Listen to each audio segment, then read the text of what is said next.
on to KZ2 Masters, also sponsored by GoPro for the weekend. Mark Lane off the pole.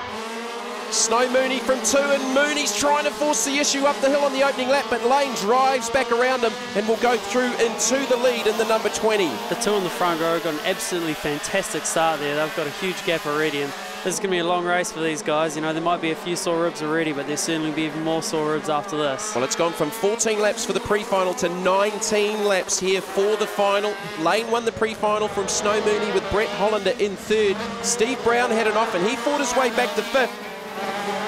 You would expect that Brown would try to work his way up towards the front with the pace he's shown so far this weekend, as already the first two are starting to get away from 3rd, 4th and 5th, and it is Steve Brown in that 5th position.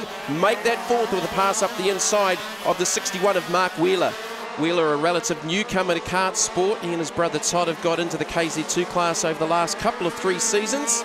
Steve Brown has a lot of experience with these shifter karts, came out of the Formula 125 series to these KZ2's purpose-built 125cc shifter kart engines, as Brown makes another pass there and through to 2nd. That was on Snow Mooney. Yeah, he's certainly got a lot of pace there, doesn't he? He's coming through real quick. So Brown set the fastest lap in the pre-final of a 35.282. He did that on the 10th lap, I think, after he had that off, and he's right up in behind Mark Lane.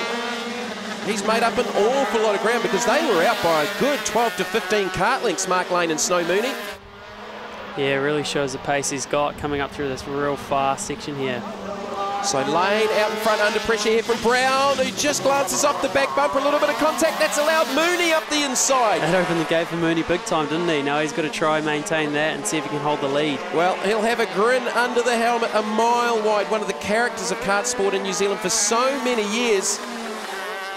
He will be laughing all the way to the bank with that one, but it's not over yet because Brown is right in behind him in Lane. He's not too far away. The top 3 covered by 6 to 8 kart lengths. Yeah, as we see, Lane's dropped off the pace here, but I wonder if he's used up his tyres in the early part of the race, or, you know, even earlier in the weekend, as these karts are quite hard on tyres. He may also be carrying a little bit of damage after that contact with Brown.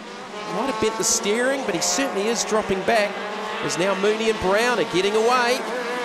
Yeah, you could be right about that, Jamie, and, you know, there's a good battle brewing here, and Brown up the inside. Brown up the inside, makes the pass. He started out of position 5. He's made up an awful lot of ground in this final to get through to the front. He was making a pass for the lead on Mark Lane when they got together, and that allowed Snow Mooney through and to the lead. But Brown taking control now. Mooney in 2nd. They've dropped off Mark Lane. In behind Lane will be Mark Wheeler ahead of Gary Claxton, Todd Wheeler and Brett Hollander. And Steve Brown on his last lap.